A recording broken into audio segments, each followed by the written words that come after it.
तुलसीदास सदा हरि चेरा, कीजय नाथ हृदय मह डेरा।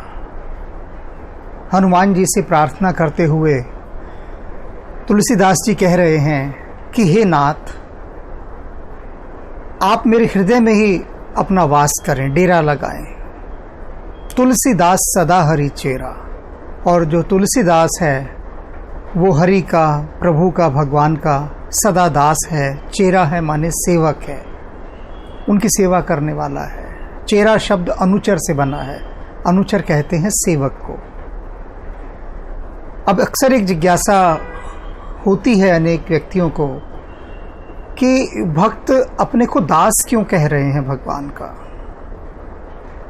जैसे रैदास ने भी कहा है, प्रभु जी तुम स्वामी हम दासा, ऐसी भक्ति करे रैदासा। मीराबाई भी कहती है, प्रभु जी मोहे चाकर राखो जी, कि हे भगवान मुझे आप अपनी नौकरानी बनाकर रखो। तो इसके संबंध में कुछ बात जान लेनी बहुत आवश्यक है। भक्ति के अनेक आयाम हैं।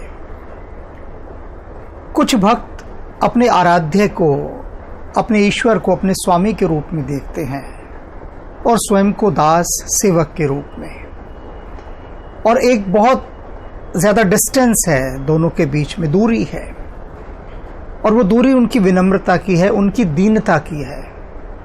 कि जो सेवक है वो अपने को स्वामी से बहुत दीन समझ के रहता है। आपने देखा होगा ना कि मालिक के आगे जो पियोन है वो कैसे घबराया हुआ, डरा हुआ सा रहता है, सर सर सर हर समय। मालिक के आगे उसका नौकर कैसे एक विनम्र भाव से, दीन भाव से रहता है कि आप मेरे मालिक हैं तो मुझे तो आपके आगे विनम्र रहना ही है। तो इसे दास्य भक्ति कहते हैं, जिसमें सब कुछ स्वामी और स्वामी में हम कोई दोष नहीं देखते, निर्दोष। तो ये दास्य भक्ति, जिसके अंतर्गत तुलसीदास जी कह रहे हैं कि तुलसीदास सदा हरि चेरा, मैं आपका हमेशा हमेशा का सेवक हूँ, दास हूँ। कीजिए नाथ हृदय मह डेरा, और मेरे हृदय में आकर आप स्थान ग्रहण करें। वे अपने हृदय में अपने आराध्य को बसाना चाहते हैं, राम को। राम उनके हृदय में बसना चाहते हैं।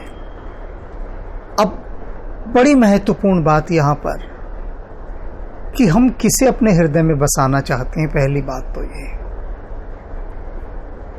जो हमारा आराध्य होगा उसी के समान हम होते जाते हैं। रामकृष्ण परमहंस बिल्कुल स्पष्ट शब्दों में कहते थे कि जिसे आप अपने हृदय में बसाएंगे उसके जैसे होते जाएंगे। अब जो गोपियां हैं वो कृष्ण के लिए क्या कहती हैं, बसो मोरे नैनन में नंदलाल। ये साख्य भक्ति है। पहले मैंने दास्य भक्ति बताई आपको। अब है कि कुछ भक्त ऐसे होते हैं जो ईश्वर को अपना मित्र मानते हैं। यहां पर तुलसीदास जी क्या कह रहे हैं कि तुलसीदास सदा हरि चेरा। मीराबाई भी क्या कह रही है, प्रभु जी मोहे चाकर राखो जी।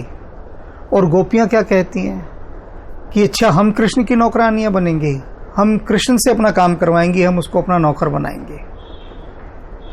और वो कृष्ण पर अधिकार जताते हैं, और अधिकार जताकर कहती वो हमारे काम करेगा, हम उसके काम करेंगे। नहीं, वो हमारा सेवक है, हम उसके सेवक नहीं है। तो ये सख्य भक्ति होती है, जिसमें आराध्य ईश्वर को अपना मित्र मानकर चलता है और उससे मित्रवत व्यवहार करता है, सख्य भक्ति। तो ये वो वाला पहलू है। गोपियों ने कभी कृष्ण को अपना स्वामी माना ही नहीं।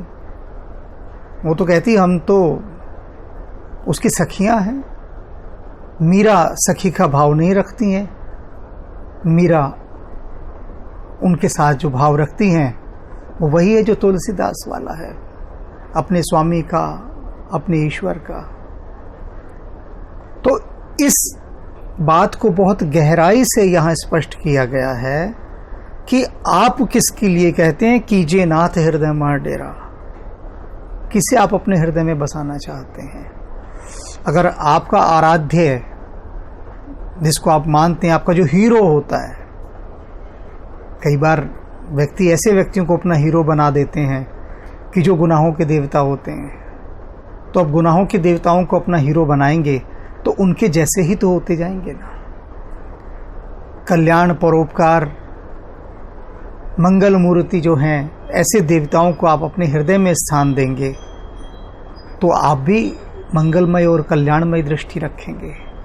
तो इन पंक्तियों में बिल्कुल ये स्पष्ट रूप से तुलसीदास जी समझा रहे हैं कि बहुत सोच समझ कर अपने हृदय में किसी को आप विराजने का न्योता दीजिए, क्योंकि जिसे आप देंगे उसके जैसे ही हो जाएंगे। तो तुलसीदास सदा हरि चेरा, कीजय नाथ हृदय मह डेरा। 2 शब्द ईशान महेश के बारे में।